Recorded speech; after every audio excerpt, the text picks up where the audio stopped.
So stands the Thracian herdsman with his spear full in the gap, and hopes the hunted bear, and hears him in the rustling wood, and sees his course at distance by the bending trees, and thinks, here comes my mortal enemy, and either he must fall in fight, or I appal him and in our sight. I took the route towards the college, as recommended by Mr. Jarvie, less with the intention of seeking for any object of interest or amusement, than to arrange my own ideas, and meditate on my future conduct. I wandered from one quadrangle of old-fashioned buildings to another, and from thence to the college yards, or walking ground, where, pleased with the solitude of the place, most of the students being engaged in their classes, I took several turns, pondering on the waywardness of my own destiny.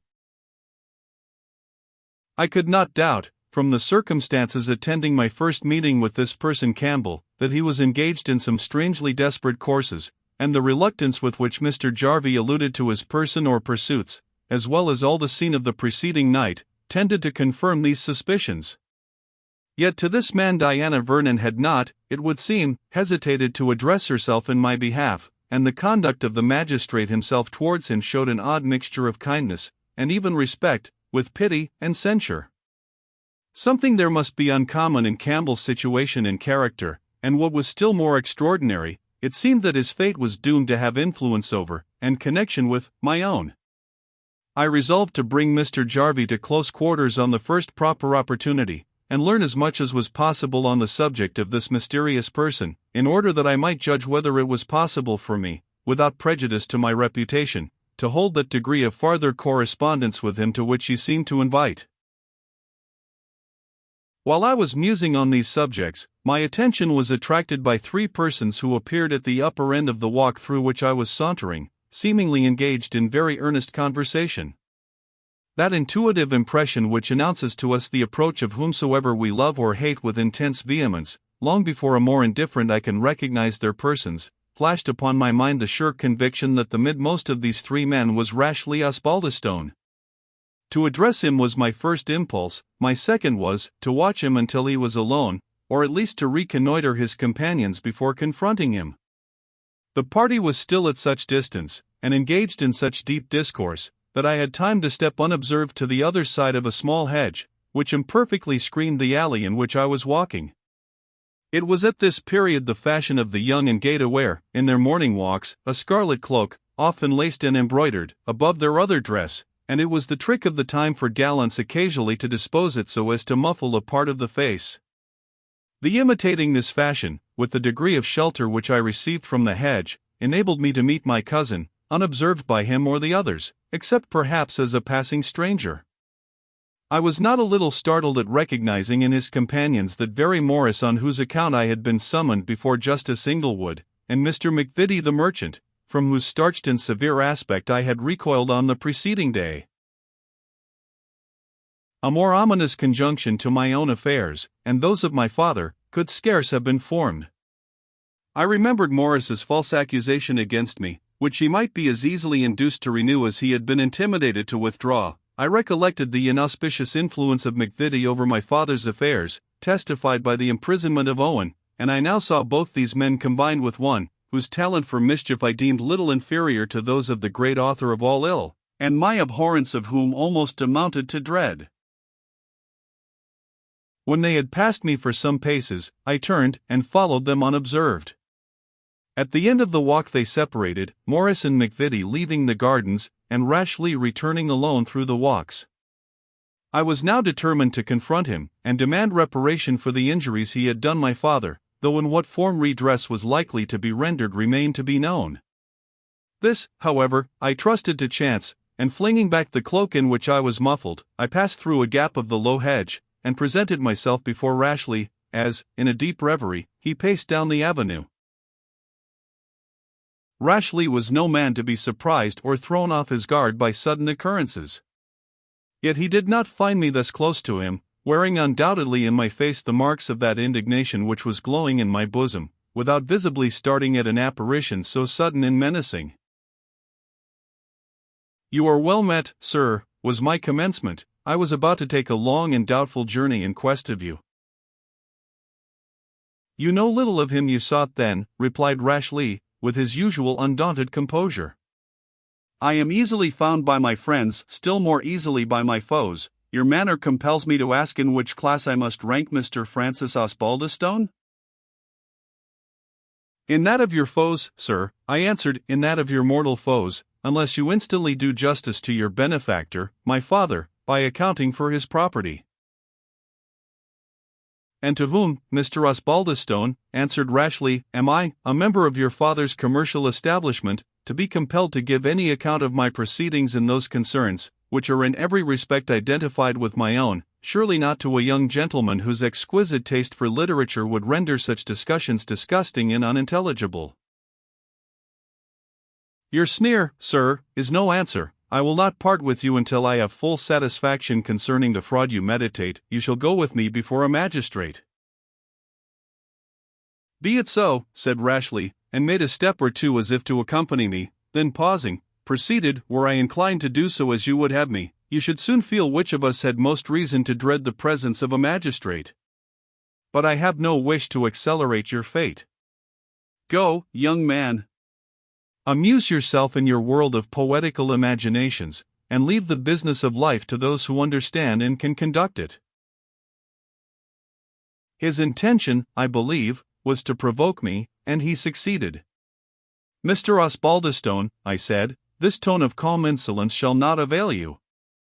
You ought to be aware that the name we both bear never submitted to insult, and shall not in my person be exposed to it. You remind me, said Rashleigh, with one of his blackest looks, that it was dishonored in my person, and you remind me also by whom. Do you think I have forgotten the evening at Osbaldistone Hall when you cheaply and with impunity played the bully at my expense? For that insult, never to be washed out but by blood, for the various times you have crossed my path, and always to my prejudice, for the persevering folly with which you seek to traverse schemes, the importance of which you neither know nor are capable of estimating, for all these, sir, you owe me a long account, for which there shall come an early day of reckoning. Let it come when it will, I replied, I shall be willing and ready to meet it. Yet you seem to have forgotten the heaviest article, that I had the pleasure to aid Miss Vernon's good sense and virtuous feeling in extricating her from your infamous toils. I think his dark eyes flashed actual fire at this home taunt, and yet his voice retained the same calm expressive tone with which he had hitherto conducted the conversation. I had other views with respect to you, young man, was his answer, less hazardous for you, and more suitable to my present character and former education. But I see you will draw on yourself the personal chastisement your boyish insolence so well merits. Follow me to a more remote spot, where we are less likely to be interrupted. I followed him accordingly, keeping a strict eye on his motions, for I believed him capable of the very worst actions. We reached an open spot in a sort of wilderness, laid out in the Dutch taste, with clipped hedges, and one or two statues. I was on my guard, and it was well with me that I was so, for Rashleigh's sword was out and at my breast ere I could throw down my cloak, or get my weapon unsheathed, so that I only saved my life by springing a pace or two backwards. He had some advantage in the difference of our weapons, for his sword, as I recollect, was longer than mine, and had one of those bayonet or three-cornered blades which are now generally worn, whereas mine was what we then called a Saxon blade, narrow, flat, and two-edged, and scarcely so manageable as that of my enemy. In other respects we were pretty equally matched, for what advantage I might possess in superior address and agility, was fully counterbalanced by Rashleigh's great strength and coolness. He fought, indeed, more like a fiend than a man, with concentrated spite and desire of blood, only allayed by that cool consideration which made his worst actions appear yet worse from the air of deliberate premeditation which seemed to accompany them. His obvious malignity of purpose never for a moment threw him off his guard, and he exhausted every feint and stratagem proper to the science of defense, while, at the same time, he meditated the most desperate catastrophe to our encounter. On my part, the combat was at first sustained with more moderation. My passions, though hasty, were not malevolent, and the walk of 2 or 3 minutes' space gave me time to reflect that Rashleigh was my father's nephew, the son of an uncle, who after his fashion had been kind to me, and that his falling by my hand could not but occasion much family distress. My first resolution, therefore, was to attempt to disarm my antagonist, a maneuver in which, confiding in my superiority of skill and practice, I anticipated little difficulty. I found, however, I had met my match, and 1 or 2 foils which I received, and from the consequences of which I narrowly escaped, obliged me to observe more caution in my mode of fighting. By degrees I became exasperated at the rancor with which Rashleigh sought my life, and returned his passes with an inveteracy resembling in some degree his own, so that the combat had all the appearance of being destined to have a tragic issue. That issue had nearly taken place at my expense. My foot slipped in a full lunge which I made at my adversary, and I could not so far recover myself as completely to parry the thrust with which my pass was repaid. Yet it took but partial effect, running through my waistcoat, grazing my ribs, and passing through my coat behind. The hilt of Rashleigh's sword, so great was the vigor of his thrust, struck against my breast with such force as to give me great pain, and confirm me in the momentary belief that I was mortally wounded. Eager for revenge, I grappled with my enemy, seizing with my left hand the hilt of his sword, and shortening my own with the purpose of running him through the body. Our death grapple was interrupted by a man who forcibly threw himself between us, and pushing us separate from each other, exclaimed, in a loud and commanding voice, "What? The sons of those fathers who sucked the same breast, shedding each other's bluid as it were strangers, by the hand of my father, I will cleave to the brisket the first man that mince another's stroke." I looked up in astonishment. The speaker was no other than Campbell. He had a basket-hilted broadsword drawn in his hand, which he made to whistle around his head as he spoke, as if for the purpose of enforcing his mediation. Rashleigh and I stared in silence at this unexpected intruder, who proceeded to exhort us alternately. "Do you, Maester Francis, opine that you will re-establish your father's credit by cutting your kinsman's thrapple, or getting your einsnecket instead thereof in the college yards of Glasgow? Or do you, Mr. Rashleigh, think men will trust their lives and fortunes that, when in point of trust and in point of confidence a great political interest, gangs about brawling like a drunken? Gilly, never look gash or grim at me, man, if you're angry, ye ken how to turn the buckle o' your belt behind you." "You presume on my present situation," replied Rashleigh, "or you would have hardly dared to interfere where my honor is concerned." Rob Roy parting the duelists. Hout. Tout. Tout, presume?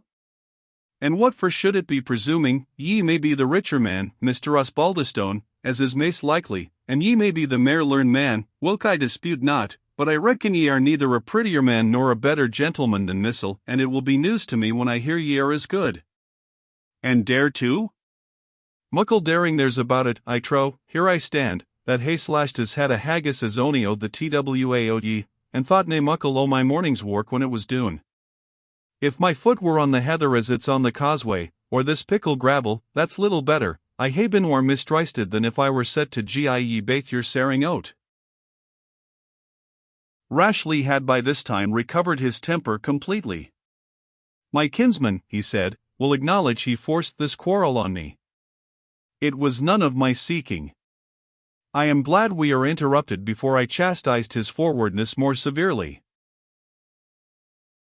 "Are ye hurt, lad?" inquired Campbell of me, with some appearance of interest. "A very slight scratch," I answered, "which my kind cousin would not long have boasted of had not you come between us." "In troth, and that's true, Maester Rashleigh," said Campbell, "for the cauld iron and your best bluid were like to hae become acquaint when I mastered Mr. Frank's right hand. But never look like a so playing upon a trump for the love of that, man. Come and walk wi' me. I hae news to tell ye, and ye'll cool and come to yourself, like Mac Gibbon's crowdy, when he set it out at the window bowl." "Pardon me, sir," said I, "your intentions have seemed friendly to me on more occasions than one, but I must not, and will not, quit sight of this person until he yields up to me those means of doing justice to my father's engagements, of which he has treacherously possessed himself." "Ye're daft, man," replied Campbell. "It will serve ye naething to follow us e'enow. Ye hae just enow man, wad ye bring TWA on your head, and might bide quiet?" 20, I replied, "if it be necessary." I laid my hand on Rashleigh's collar, who made no resistance, but said, with a sort of scornful smile, "You hear him, MacGregor. He rushes on his fate. Will it be my fault if he falls into it? The warrants are by this time ready, and all is prepared." The Scotchman was obviously embarrassed. He looked around, and before, and behind him, and then said, "The ne'er a bit will I yield my consent to his being ill-guided for standing up for the father that got him, and I gie God's molly son and mine to assort o' magistrates, justices, bailies, sheriffs, sheriff officers, constables, and sick like black cattle, that hae been the plagues o' poor old Scotland this 100 year. It was a merry world when every man held his ain gear wi' his ain grip, and when the countryside wasna fashed wi' warrants and pindings and apprisings, and a' that chia try craft. And ance mair I say it, my conscience winna see this puir thoughtless lad ill-guided, and especially why that sort o' trade. I wad rather ye fell tilt again, and fought it out like douce honest men."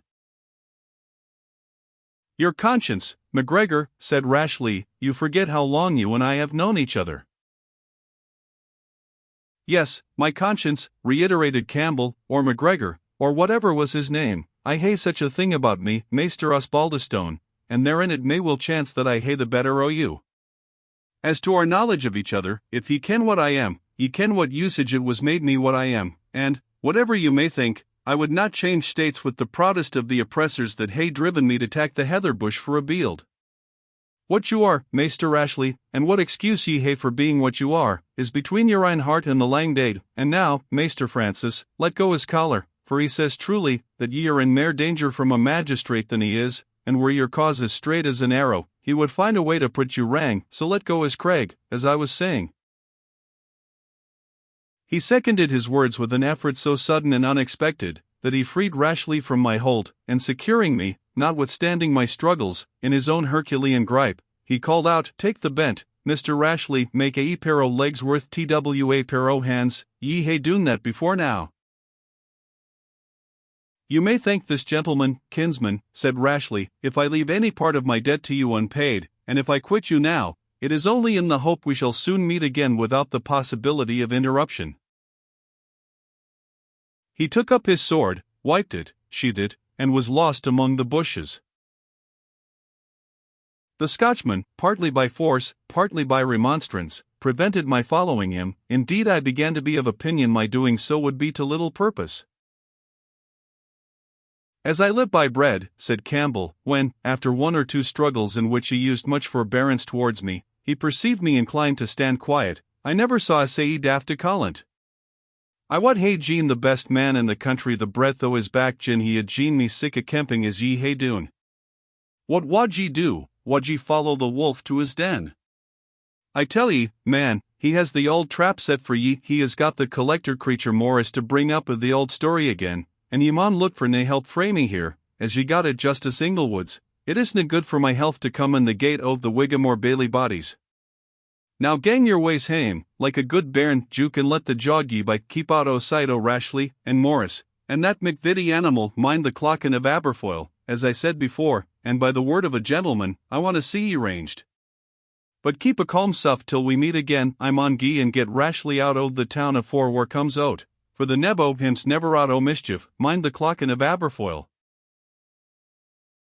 He turned upon his heel, and left me to meditate on the singular events which had befallen me.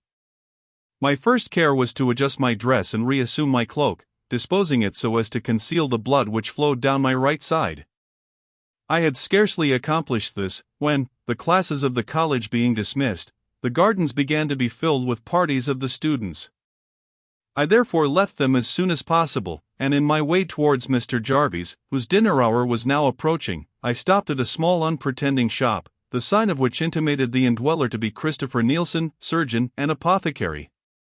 I requested of a little boy who was pounding some stuff in a mortar, that he would procure me an audience of this learned pharmacopolist. He opened the door of the back shop, where I found a lively elderly man, who shook his head incredulously at some idle account I gave him of having been wounded accidentally by the button breaking off my antagonist's foil while I was engaged in a fencing match. When he had applied some lint and somewhat else he thought proper to the trifling wound I had received, he observed, "There never was button on the foil that made this hurt." "Ah! Young blood. Young blood, but we surgeons are a secret generation. If it werena for hot blood and ill blood, what would become of the TWA learned faculties? With which moral reflection he dismissed me, and I experienced very little pain or inconvenience afterwards from the scratch I had received.